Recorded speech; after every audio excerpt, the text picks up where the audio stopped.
வணக்க மக்களே! பயிர்க்கடன் தள்ளுபடிக்கான அறிவிப்பு வந்துவிட்டது. எந்த வங்கிகள்லாம் தள்ளுபடி பண்ண போறாங்க? எவ்வளவு அமௌண்ட் வரைக்கும் தள்ளுபடி கிடைக்கப் போகுது? இதுக்கு தேவையான ஆவணங்கள் என்னென்ன எடுத்துட்டு போணும்? அப்படிங்கிற எல்லா விஷயத்தையும் நம்ம பார்க்க போறோம். கூட்டுறவு துறையிலிருந்து இதற்கான லிஸ்ட் வெளியிட்டிருக்காங்க. இந்த பட்டியல்ல உங்களுடைய பெயர் இருக்கா? இல்லையா? இதில இருக்கக்கூடியவர்களுக்கு மட்டும் தான் தள்ளுபடி அறிவிப்பானது கிடைக்கப் போகுது. ஸோ இதில பெயர் இருக்கா? இல்லையான்னு எப்படி செக் பண்ணணும்? அப்படிங்கிறதையும் இந்த வீடியோல நம்ம பார்க்க போறோம். அதுவும் இல்லாம சில பேரு மத்திய கூட்டுறவு வேளாண் வங்கியில பார்த்தீங்கன்னா, இந்த சொசைட்டி மூலியமா விவசாய கடன் வாங்கியிருப்பீங்க. சில பேர் தொடக்க வேளாண்மை கூட்டுறவு வங்கி மூலியமா சொசைட்டில வந்து கடன் வாங்கியிருப்பீங்க. ஸோ நீங்க எந்த சொசைட்டில விவசாய கடன் வாங்கியிருந்தாலும் சரி, ரூ.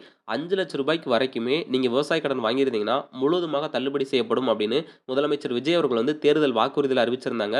ஆனால் இப்போதைக்கு பார்த்தீங்கன்னா, ரூ. 50,000 வரைக்குமே தள்ளுபடி செய்யப்படும். இல்ல ரூ. 1,00,000 வரைக்குமே தள்ளுபடி செய்யப்படும் அப்படின்னு சொல்றாங்க.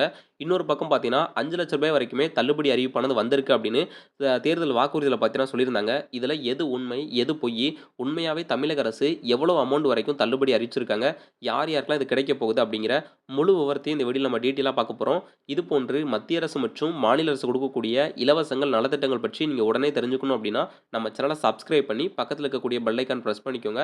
அப்பதான் இது போன்ற பயனுள்ள தகவல் உடனுக்குடன் கிடைக்கும். வீடியோக்குள்ள போறதுக்கு முன்னாடி ஒரு லைக் குடுத்துக்கோங்க. தமிழகத்தில் இருக்கக்கூடிய கூட்டுறவு வங்கிகளில் யாரெல்லாம் ரூ. 5,00,000 வரைக்குமே விவசாய கடன் வாங்கியிருக்காங்களோ, அனைவருக்குமே முழுவதுமாக தள்ளுபடி செய்யப்படும் அப்படின்னு தாவேகா தரப்புல இருந்து தேர்தல் வாக்குறுதி அறிவிச்சிருந்தாங்க. முதலமைச்சர் விஜய் அவர்கள் இப்ப ஆட்சிக்கு வந்ததுக்கு அப்புறமா ரூ. 50,000 வரைக்கும் தான் தள்ளுபடி செய்வோம் அப்படிங்கிற மாரி முதற்கட்டமா சொல்லியிருந்தாங்க. அதுக்கு அடுத்தபடியாக இந்த பட்ஜெட்ல விவசாயிகள்லாம் போராட்டங்கள் பண்ணதுக்கப்புறம், கோரிக்கை வச்சதுக்கு அப்புறமா, இப்போ ரூ. 75,000 வரைக்குமே முழுவதுமாக தள்ளுபடி செய்யப்படும் அப்படின்னு சொல்லியிருக்காங்க. ரூ. 1,00,000 வரைக்கும் வாங்கியிருக்கக்கூடியவங்களுக்கு ரூ. 75,000 வரைக்குமே தள்ளுபடி செய்யப்படும் அப்படின்னு சொல்லிட்டு இப்போதைக்கு இந்த அறிவிப்ப பார்த்தீங்கன்னா வெளியிட்டிருக்காங்க. ரூ. 5,00,000 வரைக்குமே முழுவதுமாக தள்ளுபடி செய்யப்படும் அப்படின்னு தேர்தல் வாக்குறுதியில சொல்லியிருந்தாங்க. ஆனால் இப்போதைக்கு பார்த்தீங்கன்னா அது நிறைவேற்றப்படல. உண்மையான தகவல் என்ன அப்படின்னா, தமிழக அரசானது ரூ. 1,00,000 வரைக்கும் வாங்கியிருக்கக்கூடிய கடன்களுக்கு ரூ. 75,000 வரைக்குமே தள்ளுபடி செய்யப்படும் அப்படின்னு சொல்லியிருக்காங்க. ரூ. 1,00,000 மேல நீங்க வாங்கியிருந்தீங்க அப்படின்னா, ரூ. 35,000 வரைக்குமே தள்ளுபடி செய்யப்படும் அப்படிங்கிற மாரி தான் அதிகாரப்பூர்வ அறிவிப்பு வந்து வெளியிட்டிருக்காங்க. சரி, இதுக்கு தேவையான டாக்குமெண்ட் என்னென்ன எடுத்துட்டு போணும் அப்படின்னு பார்த்தீங்கன்னா, நீங்க எந்த இடத்த காட்டி வாங்குனீங்களோ, அந்த இடத்திற்கான ஒரிஜினல் பட்டா, அதற்கான ஜெராக்ஸு, அப்போ உங்களுடைய ஆதார் அட்டை, அப்புறம் ரேஷன் கார்டு தேவைப்படும். உங்களுடைய ஃபோன் நம்பர் கேட்பாங்க. அப்புறம் வங்கி கணக்கு சம்மந்தமான நீங்க எந்த பேங்க் அக்கவுண்ட் குடுத்துருக்கீங்களோ, இந்த டீட்டெயில்ஸ் பார்த்தீங்கன்னா எடுத்துட்டு போணும். இது எல்லாமே பார்த்தீங்கன்னா, உங்களுடைய சொந்த பெயர்ல வந்து இருக்கணும். ஸோ நீங்க உங்க சொந்த இடத்த தான் நீங்க வாங்கியிருக்கீங்க அப்படின்னா, அந்த இடத்திற்கான பத்திரம் மற்றும் பட்டா அப்படிங்கிறது முற்றிலும் பார்த்தீங்கன்னா கட்டாயமா தேவைப்படும். ஸோ இதெல்லாம் எடுத்துட்டு போங்க. இதெல்லாம் தேவையான டாக்குமெண்ட். பயிர்க்கடன் வாங்கியிருக்கக்கூடிய நெறைய மக்களுக்கு ஒரு சில சந்தேகங்கள் இருக்கு. அதாவது நான் தொடக்க வேளாண்மை கூட்டுறவு வங்கிகள்ல இந்த விவசாய கடன் வாங்கியிருக்கேன். ஒரு சிலர் பார்த்தீங்கன்னா, மத்திய கூட்டுறவு வங்கிகள்ல நான் வந்து இந்த விவசாய கடன் வாங்கியிருக்கேன். எங்களுக்கெல்லாம் தள்ளுபடி இருக்குமான்னு கேட்கிறீங்க. அதாவது தமிழகத்தில இருக்கக்கூடிய கூட்டுறவு வங்கிகள், அது எந்த கூட்டுறவு வங்கியா இருந்தாலும் சரி, அரசு தரப்பு கீழ தான் வரும். ஸோ இந்த கூட்டுறவு வங்கிகள்ல நீங்க வந்து விவசாய கடன் வாங்கியிருக்கீங்க. ரூ. 1,00,000 உட்பட்டு நீங்க வாங்கியிருந்தீங்க அப்படின்னா, உங்களுக்கு பார்த்தீங்கன்னா தள்ளுபடி அப்படிங்கிறது உறுதி. அது வந்து விவசாயிகள் தரப்புல இருந்து தமிழக அரசு அதிகாரப்பூர்வமா பார்த்தீங்கன்னா சொல்லியிருக்காங்க. அதுவும் இல்லாம உங்களுடைய லிஸ்ட்ல பார்த்தீங்கன்னா, உங்க பெயர் இருக்கா? இல்லையா? அப்படிங்கிறத எப்படி செக் பண்ணணும் அப்படிங்கிறதையும் தமிழக அரசு தரப்புலேருந்தே சொல்லியிருக்காங்க. இதுக்கு நீங்க நேரடியா போய்ட்டும் பண்ணிக்கலாம். இல்ல ஆன்லைன்லயும் பார்த்தீங்கன்னா செக் பண்ணிக்கலாம். லிஸ்ட்ல உங்களுடைய பெயர் இருக்கணும். இல்ல அப்படின்னு பார்த்தீங்கன்னா, நீங்க வந்து நேரடியா இதுக்காக பார்த்தீங்கன்னா மனு குடுக்கலாம். ஸோ இந்த மாரி நானும் வாங்கியிருக்கேன். இந்த இதுக்கான அத்தாட்சி, ப்ரூஃப் எல்லாத்தையும் குடுத்து பார்த்தீங்கன்னா, நீங்க வந்து செக் பண்ணி திரும்பவும் பார்த்தீங்கன்னா மனு குடுத்து, இது மூலியமா நீங்க வந்து கிளைம் பண்ணிக்கலாம். ஸோ இது வந்து எப்படி பண்ணணும்? இதுக்கு வந்து எவ்வளோ அமௌண்ட் மற்றும் இது வந்து எப்படி செக் பண்ணணும் அப்படிங்கிற முழு விவரத்தையும் பார்த்தீங்கன்னா ஆர்டிகிளா குடுத்துருக்காங்க. ஸோ எத நம்ம பார்க்கலாம். 1,00,000 வரை பயிர்க்கடன் பெற்றுள்ள 2,38,264 விவசாயிகளுக்கு தலா ரூ. 75,000 வரை தள்ளுபடி வழங்கப்படும் என்று சட்டப்பேரவையில் முதலமைச்சர் விஜய் அறிவித்துள்ளார். தமிழக சட்டப்பேரவையில் நேற்று 110 விதியின் கீழ் அறிவிப்பு வெளியிட்டு முதலமைச்சர் விஜய் பேசியதாவது: தமிழக மக்கள் நம் உயிர் என்றால் தமிழக விவசாயிகள் நம் உயிர் நாடி. உலகில் ஜாதி, மதம், இனம், மொழி என அனைத்து வேறுபாடுகளுக்கும் அப்பாற்பட்டு நடைபெறும் தொழில் என்றால் அது விவசாய தொழில் மட்டுமே. அதாவது சட்டப்பேரவையிலேயே அதிகாரப்பூர்வமா 110 விதியின் கீழ் முதலமைச்சர் விஜய் அவர்கள் பார்த்தீங்கன்னா என்ன சொல்லியிருக்காங்கன்னா, ரூ. 1,00,000 வரைக்கும் பயிர்க்கடன் யாரெல்லாம் பெற்றிருக்காங்களோ அவர்களுக்கு பார்த்தீங்கன்னா தலா ரூ. 75,000 வரைக்குமே தள்ளுபடி வந்து செய்யப்படும் அப்படின்னு சொல்லியிருக்காங்க. அதற்கான அறிவிப்பும் வெளியிட்டாங்க. ஸோ இந்த லிஸ்ட்ல எவ்வளோ பேர் இருக்காங்க அப்படின்னு பார்த்தீங்கன்னா, சுமார் 2,15 லட்சத்துக்கும் மேல பார்த்தீங்கன்னா மக்கள் வந்து இருக்காங்க. அதாவது விவசாயிகள் வந்து இருக்காங்க. அதன் பின் விவசாய அமைப்புகளின் கோரிக்கைகளை கனிவுடன் பரிசீலித்து குறு, சிறு மற்றும் இதர பெரு விவசாயிகளுக்கு ரூ. 50,000 வரை முழு தள்ளுபடி செய்ய அறிவிக்கப்பட்டதை உயர்த்தி, ரூ. 75,000 வரை கடன் பெற்றவர்களுக்கு முழு தொகையும், 75,000க்கு மேல் கடன் பெற்றவர்களுக்கு ரூ. 35,000 தள்ளுபடி செய்ய அறிவிக்கப்பட்டது. அதன் மூலம் 14,50,000 மக்களுக்கு, அதாவது விவசாயிகளுக்கு 5,932.23 கோடி அளவிலான கூட்டுறவு பயிர்க்கடன் தள்ளுபடி செய்யப்பட்டது. இதில் கடந்த ஜூலை 31ஆம் தேதி வரை 5,267 கோடி விடுவிக்கப்பட்டு 13.34 லட்சம் விவசாயிகளின் கணக்கில் வரவு வைக்கப்பட்டுள்ளது. அதாவது ஆரம்பத்தில பார்த்தீங்கன்னா, விஜய் அவர்கள் ஆட்சிக்கு வந்ததுமே ரூ. 50,000 வரைக்குமே முழு தள்ளுபடி அப்படிங்கிற மாரி அறிவிச்சிருந்தாங்க. அதுக்கப்புறமா விவசாய சங்கங்கள் எல்லாமே கோரிக்கை வச்சதுக்கு அப்புறமா, அதுக்கு அடுத்து ரூ. 75,000 வரைக்குமே கடன் பெற்றவர்களுக்கு முழு தொகையும் பார்த்தீங்கன்னா தள்ளுபடி செய்றோம் அப்படிங்கிற மாரி சொல்லியிருந்தாங்க. 75,000க்கு மேல கடன் பெற்றவர்களுக்கு ரூ. 35,000 வரைக்குமே தள்ளுபடி செய்யப்படும் அப்படிங்கிற மாரி சொல்லியிருக்காங்க. இது மூலியமா சுமார் 14,00,000க்கும் மேல விவசாயிகள் பார்த்தீங்கன்னா பயனடைஞ்சிருக்காங்க. இதுக்காக முதல் தொகையாக சுமார் 5,900 கோடிக்கு மேல பார்த்தீங்கன்னா, இந்த கூட்டுறவு பயிர்க்கடன் மூலியமாக இந்த ஒரு இதுக்காக மட்டுமே ஃபண்ட் வந்து அலோகேட் பண்ணி ஒதுக்கியிருக்காங்க. இந்த சூழ்நிலையில் விவசாய சங்க அமைப்புகளின் பிரதிநிதிகள் பயிர்க்கடன் தள்ளுபடியை அதிகரிக்க கோரிக்கை வைத்தனர். இதனைத் தொடர்ந்து கடந்த ஆகஸ்ட் 7ஆம் தேதி விவசாய சங்கங்களின் பிரதிநிதிகள், மூத்த அமைச்சர்கள் மற்றும் துறை செயலாளர்களுடன் நடைபெற்ற ஆலோசனைக் கூட்டத்தில் அவர்களின் கோரிக்கைகளை விரிவாக பரிசீலிக்கப்பட்டன. கடந்த காலங்களில் பயிர்க்கடன் தள்ளுபடி செய்யப்பட்டாலும் அரசால் கூட்டுறவு வங்கிகளுக்கு செலுத்த வேண்டிய தொகை பெண்டிங்லே இருக்கு அப்படின்னு சொல்லியிருக்காங்க. அதாவது விவசாய சங்க அமைப்புகள் எல்லாமே கடந்த ஆகஸ்ட் 7ஆம் தேதி பட்ஜெட் அப்போ பார்த்தீங்கன்னா, மூத்த அமைச்சர்களும் அந்த சம்பந்தமான துறை அதிகாரிகளிடம் பார்த்தீங்கன்னா ஆலோசனை வந்து சொல்லியிருக்காங்க.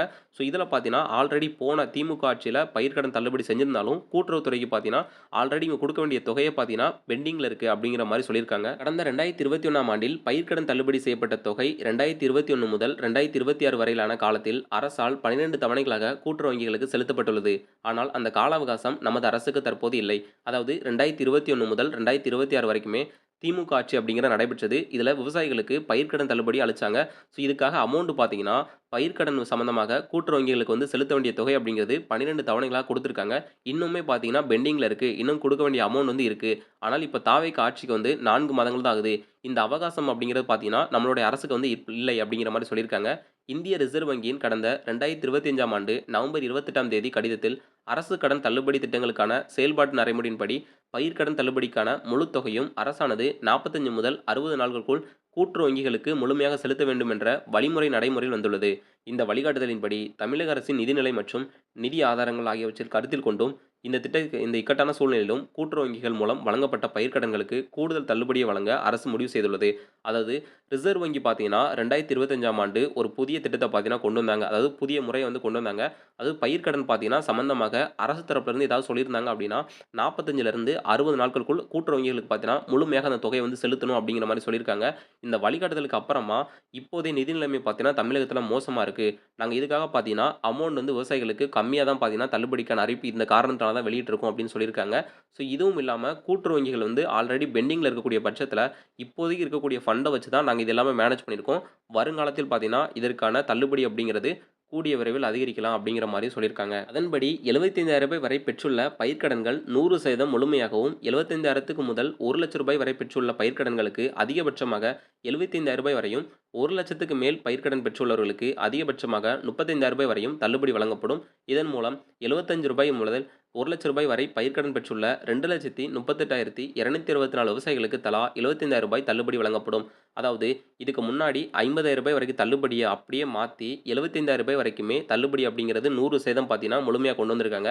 75,000லிருந்து ரூ. 1,00,000 வரைக்குமே பயிர்க்கடன் பெற்றுள்ளவர்களுக்கு அதிகபட்சமா ரூ. 75,000 வரைக்கும் தள்ளுபடி செய்யப்படும் அப்படின்னு சொல்லியிருக்காங்க. சப்போஸ் ரூ. 1,00,000க்கு மேல நீங்க பயிர்க்கடன் வாங்கியிருக்கீங்க அப்படின்னா, உங்களுக்கு ரூ. 35,000 வரைக்கும் தான் தள்ளுபடி செய்யப்படும் அப்படிங்கிறதையும் சொல்லியிருக்காங்க. ஸோ இது மூலியமா பார்த்தீங்கன்னா, ரூ. 1,00,000 வரைக்கும் தள்ளுபடி வாங்கியிருக்கக்கூடிய ரூ. 75,000 வரைக்குமே தள்ளுபடி செஞ்சிருக்காங்க. இது யாருக்கெல்லாம் அப்படின்னா, 2,00,000க்கும் மேல இந்த விவசாயிகளுக்கு பார்த்தீங்கன்னா இது வந்து சொல்லியிருக்காங்க. இதனால் ஏற்கனவே பெற்ற தள்ளுபடி தொகைக்கு மேலாக ரூ. 40,000 வரை கூடுதல் தள்ளுபடி பெறும் வாய்ப்பும் ஏற்படும். இந்த கூடுதல் பயிர்க்கடன் தள்ளுபடியால் அரசுக்கு சுமார் 953 கோடி கூடுதல் நிதி சுமை ஏற்படும். எனினும் தமிழக விவசாயிகளின் நலனில் தான் நமது நலன் உள்ளது என்று கருதி சுமார் 13.34 லட்சம் விவசாயிகளுக்கு மொத்தமாக 6,220 கோடி பயிர்க்கடன் தள்ளுபடியை இந்த அரசு வழங்குகிறது. இவ்வாறு முதலமைச்சர் தெரிவித்துள்ளார். அதாவது சட்டமன்றத்தில பார்த்தீங்கன்னா, ஆல்ரெடி வாங்கியிருக்கக்கூடிய தள்ளுபடியை விட இப்போ கூடுதலாக ரூ. 40,000 வரைக்குமே தள்ளுபடி செஞ்சிருக்கோம். இது மூலியமா அரசுக்கு பார்த்தீங்கன்னா, சுமார் 953 கோடி வரைக்குமே பார்த்தீங்கன்னா, கூடுதலாக நிதி சுமை ஏற்பட்டிருக்கு அப்படின்னு சொல்லியிருக்காங்க. இருந்தாலும் கூட தமிழக விவசாயிகளுடைய நலன் தான் நமக்கு முக்கியம் அப்படின்னு சொல்லிட்டு 13,00,000க்கும் மேற்பட்ட விவசாயிகளுக்கு வந்து மொத்தமா 6,000 கோடிக்கு மேல இந்த பயிர்க்கடன் தள்ளுபடியானது பண்ணியிருக்காங்க. கூட்டுறவு நிறுவனங்களில் 2025 மே மாதம் முதல் 2026 பிப்ரவரி மாதம் வரை பயிர்க்கடன் பெற்ற 14.43 லட்சம் விவசாயிகளின் 5,932 கோடி கடன்களை தள்ளுபடி செய்து அதற்கான மாவட்ட வாரியான பயனாளிகளின் பட்டியல் மற்றும் தள்ளுபடி தொகை விவரங்கள் அதிகாரப்பூர்வமாக இணையதளத்தில் வெளியிடப்பட்டுள்ளது. அதாவது சட்டப்பேரவையில் முதலமைச்சர் விஜய் அவர்கள் அறிவிச்சிட்டாங்க. இருந்தாலும் கூட்டுறவு நிறுவனங்களில் 2025 மே மாசத்துலருந்து பிப்ரவரி மாசம் இந்த 2026 வரைக்குமே யாரெல்லாம் பயிர்க்கடன் பெற்றிருக்காங்களோ, அவர்களுடைய லிஸ்ட் எல்லாமே பார்த்தீங்கன்னா, மாவட்ட வாரியாக அந்தந்த கூட்டுறவு வங்கிகளுக்கு பார்த்தீங்கன்னா, தள்ளுபடி தொகை எவ்வளவு அப்படிங்கிற டீட்டெயிலோட பார்த்தீங்கன்னா, சென்ட் பண்ணியிருக்காங்களாம். இது அதிகாரப்பூர்வமா வெப்சைட்லயுமே இருக்கு. இணையதளத்தில வெளியிட்டிருக்காங்க அப்படின்னு சொல்லியிருக்காங்க. மேலும் விவசாயிகள் தங்களது பெயர்கள் மற்றும் தள்ளுபடி செய்யப்பட்ட தொகையை இணையதளத்தில் சரிபார்த்துக் கொள்ளலாம் என்றும், இந்த மாவட்ட வாரியான பட்டியல் கிராம நிர்வாக அலுவலர் அதாவது விஏஓ அலுவலகங்கள் மற்றும் தொடக்க வேளாண் கூட்டுறவு கடன் சங்க அலுவலகங்களிலும் நேரில் பார்வையிடும் வகையில் வைக்கப்பட்டுள்ளது என்று தெரிவிக்கப்பட்டுள்ளது. விவசாயிகள் தங்கள் பெயர் மற்றும் தள்ளுபடி விவரங்களை www.கூட்டுறவு.dn.gov.in என்ற இணையதள முகவரிக்கு சென்று நேரடியாக கண்டறியலாம் என்றும் கூட்டுறவுத்துறை அறிவித்துள்ளது. அதாவது இந்த லிஸ்ட்டில் யாருடைய பெயர்லாம் இருக்குது அப்படின்னு சொல்லிட்டு 2 வழிகளில் வந்து நீங்கள் பார்க்கலாம். ஒன்று பார்த்தீங்கன்னா மாவட்ட வாரியாக அந்தந்த விஓ பார்த்தீங்கன்னா இருப்பாங்க. பக்கத்து ஏரியாக்களில் அந்த விஓ ஆஃபீஸில் போயிட்டு நீங்கள் நேரில் பார்த்துக்கலாம். இல்லை தொடக்க வேளாண் கூட்டுறவு சங்கங்களையும் பார்த்தீங்கன்னா நேரில் வந்து நீங்கள் பார்க்குறதுக்கான ஆப்ஷனையும் சொல்லியிருக்காங்க. இல்ல அப்படின்னா உங்களுடைய பெயர நீங்க தமிழக அரசினுடைய வெப்சைட்லயே வந்து நீங்க பார்த்துக்கலாம். அதாவது www.கூட்டுறவு.dn. அப்படின்னு சொல்லிட்டு கவர்மெண்ட்டுடைய அஃபிஷியல் வெப்சைட் இருக்கு. இது வந்து நீங்க கூட்டுறவுத்துறை மூலியமாக நேரடியா நீங்க ஆன்லைன்லயே பார்த்துக்கலாம் அப்படின்னு சொல்லியிருக்காங்க. தமிழ்நாட்டில் கூட்டுறவு வங்கிகளில் பயிர்க்கடன் பெற்ற விவசாயிகளுக்கான கடன் தள்ளுபடி செய்யப்பட்ட பயனாளிகளின் பட்டியல் அதிகாரப்பூர்வமாக இணையதளத்தில் வெளியிடப்பட்டுள்ளது. மேலும் அனைத்து கிராம நிர்வாக அலுவலகங்களிலும் அந்தந்த கூட்டுறவு வங்கிகளிலும் இந்த பட்டியல் மக்கள் பார்வைக்கு வைக்கப்பட்டுள்ளது. அதாவது 3 இடங்கள்ல பார்த்தீங்கன்னா, இத வந்து செக் பண்ணிக்கலாம் அப்படின்னு வந்து சொல்லியிருக்காங்க. இது எல்லாமே தமிழக அரசே அஃபிஷியலா வெளியிட்டிருக்காங்க.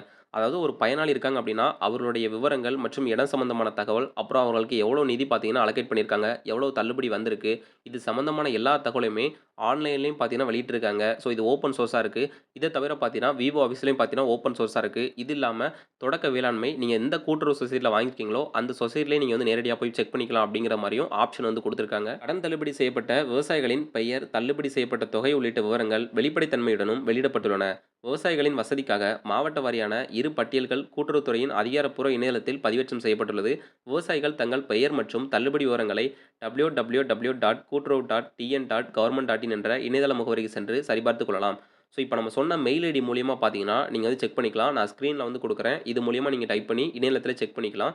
ஸோ இது இல்லாம பார்த்தீங்கன்னா, நீங்க நேரடியாவே ஆப்ஷன் வந்து குடுத்துருக்காங்க. இதில எந்த பயனாளி வாங்கியிருக்காங்களோ, அவர்களுடைய பெயர், அப்புறம் தள்ளுபடி வந்து அவங்களுக்கு எவ்வளோ அலோகேட் பண்ணியிருக்காங்க அப்படின்னு சொல்லிட்டு ஓப்பன் சோர்ஸா வந்து குடுத்துருக்காங்க.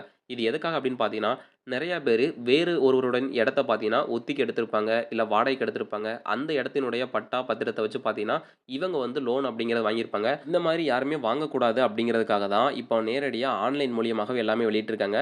ஸோ ஆன்லைன்ல பார்க்க முடியாத மக்கள் எல்லாமே நீங்க நேரடியா போயிட்டு பார்த்துக்கலாம். இது ஒண்ணு விவோ ஆஃபீஸ்ல போய் பார்க்கலாம். இல்ல அப்படின்னா, நீங்க பக்கத்துல எந்த சொசைட்டில வந்து இந்த வங்கி கடன் வந்து வாங்கியிருக்கீங்களோ, அந்த சொசைட்டிலே போயிட்டு பயிர்க்கடன் சம்மந்தமான டீட்டெயில்ஸ் வந்து வாங்கிக்கலாம். இதுக்கு உங்க இடத்தினுடைய பட்டா, பத்திரம், அப்புறம் பார்த்தீங்கன்னா ரசீது வந்து குடுத்திருப்பாங்க. ஸோ அந்த ரசீதையும் எடுத்துட்டு போயிட்டு நீங்க வந்து செக் பண்ணிக்கலாம். ஸோ இது போன்று மத்திய அரசு மற்றும் மாநில அரசு குடுக்கக்கூடிய அனைத்து விதமான நலத்திட்டங்கள் மற்றும் இலவசங்கள் பற்றி தெரிஞ்சுக்கணும் அப்படின்னா, நம்ம சேனல சப்ஸ்கிரைப் பண்ணி பக்கத்துல இருக்கக்கூடிய பெல் ஐகான் பிரஸ் பண்ணிக்கோங்க. மீண்டும் சந்திப்போம். நன்றி.